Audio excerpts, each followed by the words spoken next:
All rise. 43rd District Court for the City of Hazel Park now. When the judge says, "All rise," the case officially begins. It is more than a routine step. From that moment on, every word becomes part of the official court record.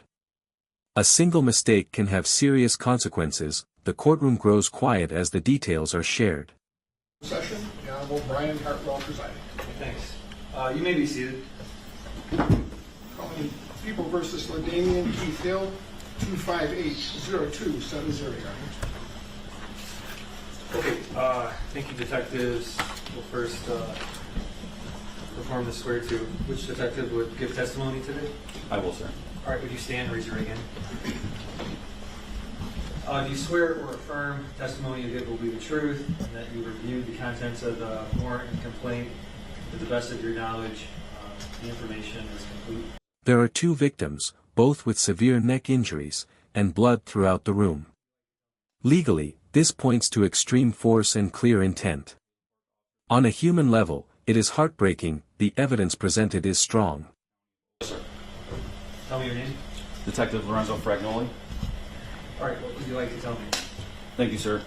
On September 1st of 2025, Hazel Park officers were dispatched to 23084 Berdino, which is in the city of Hazel Park, county of Oakland, at approximately 4:15 p.m.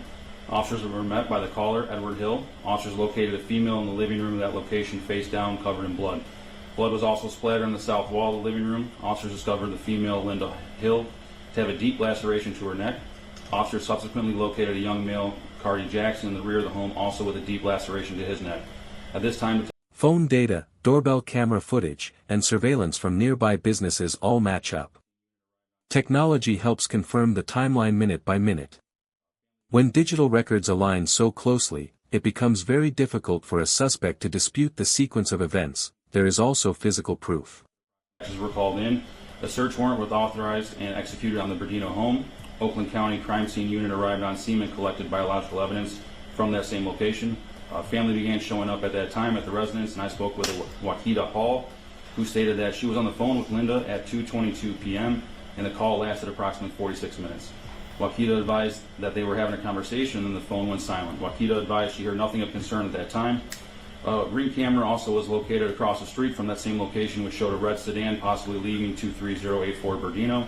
A camera search of nearby businesses showed a red, older model Lincoln MKZ northbound on Berdino at 3:09 p.m. That same camera shows the same car southbound at 3:17 p.m. The search warrant was authorized on Linda's phone, which revealed that Linda was on the phone with Wakita and then took a call from someone named Andre, later determined to be DeAndre Davis. Once the forensic team was done processing the location, I entered the home and searched the residence with Detective Porter. Linda and Cardi had severe and critical lacerations spanning the whole length of their neck. Once the search was completed, detectives returned to the station, and at approximately 1:44 a.m., I spoke with Dwight Hill, who stated that he was the nephew, and he stated that his nephew, LaDamian Hill, showed up to the house naked and laid in Linda's bed and asked for forgiveness.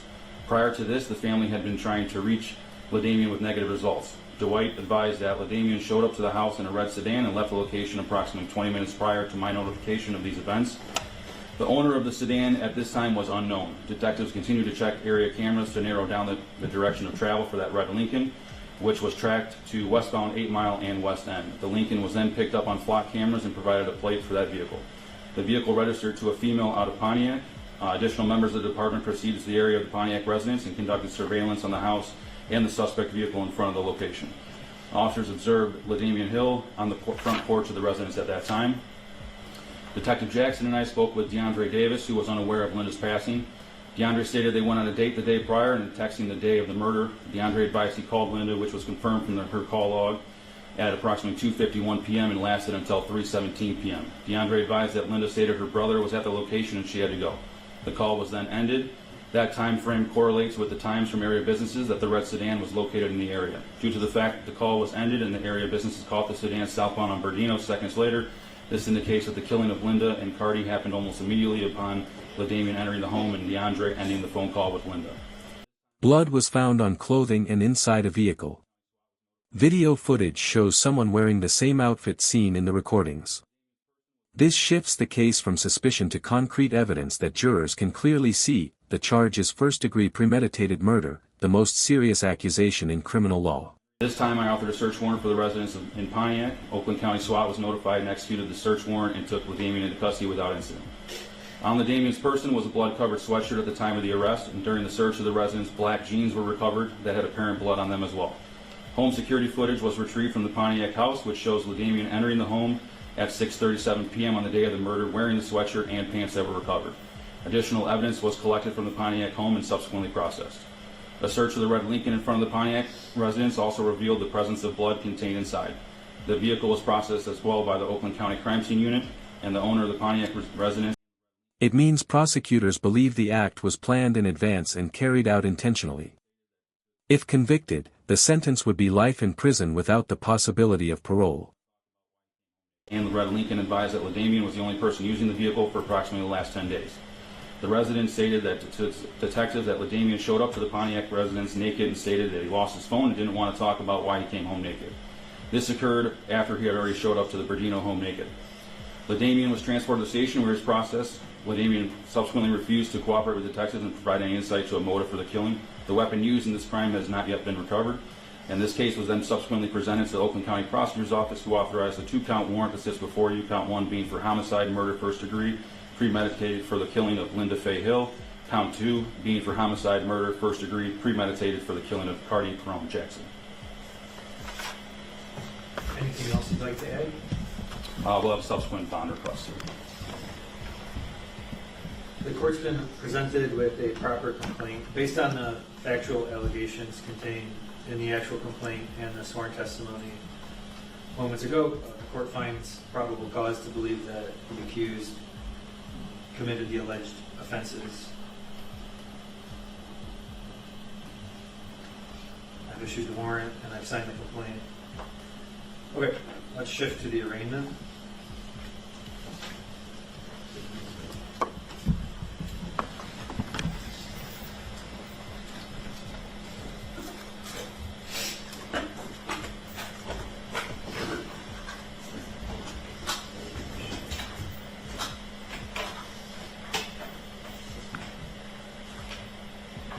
All right, recalling 25H0270FY, State of Michigan versus LaDamian Keith Hill. Appearance? Yeah, Dana Wilson appearing on behalf of the defendant, Your Honor. Defendant stands mute, asking a not guilty plea be entered. He would request that the charges be read to him, Your Honor, and he would request the court appoint an attorney, Your Honor.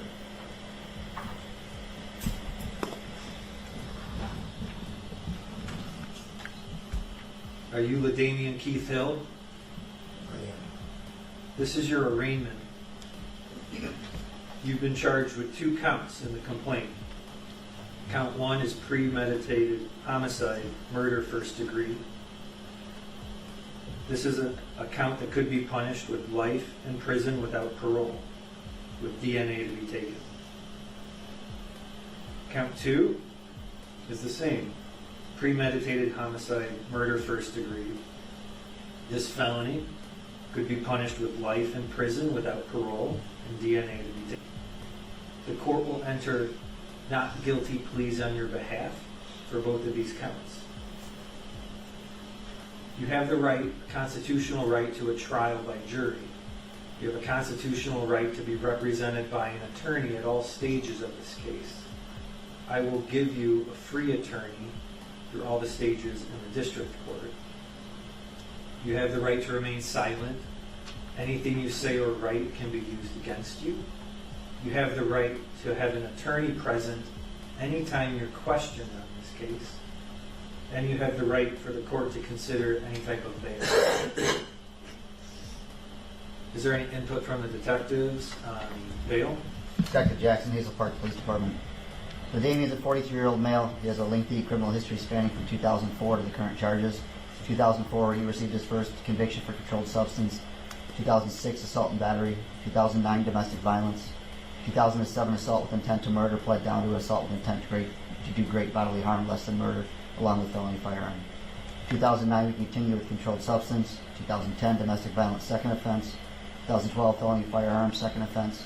2012, possession of a controlled substance.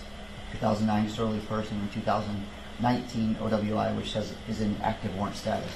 An MDOC report also showed that LaDamian served his maximum time on his last prison sentence without parole and without improvement. LaDamian has 2 outstanding arrest warrants in lien for failing to appear on court orders. Upon LaDamian's arrest and search warrant of the home he was in, we located journal notes in his room that appeared to be a list of items he was trying to gather in order to flee, including a passport, guns, vehicle that he wanted to get, and clothes he wanted to bring. LaDamian stated he was a roofer as employment, self-employed. He also did side jobs. However, at this time, Your Honor, we ask that bond be denied due to the severity of the offense, that LaDamian is a threat to the public if released. He also is a flight risk based on the notes that we found that he was attempting to flee, and based on a lengthy criminal history and lack of improvement from a past serious criminal conviction. That is all. Is there any input from the county? Yes, thank you. Paige Carper for the record. I did speak with the defendant when he was in the lockup in the Hayes Park Police Department. I did speak to his child's mother as well to verify information. He is 43, single. He has 7 children. He does live with his child's mother at the Redford address. It was confirmed he's been there for the last 6 to 7 years with their minor child. He's been working in roofing since 2016. He declined to answer substance use questions. However, it was stated to me that he may use alcohol, marijuana, and occasional pills. He did not report any mental health concerns to me, nor did his reference. At the time of arrest, he did have active bench warrants. He does have a lengthy criminal history. He does have prior convictions of violence and weapons offenses.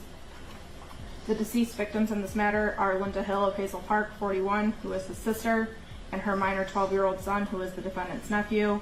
I did not find any prior contacts with them in Clemmis. He did not live with the victims of this matter. Based on the serious nature of the offense and the allegations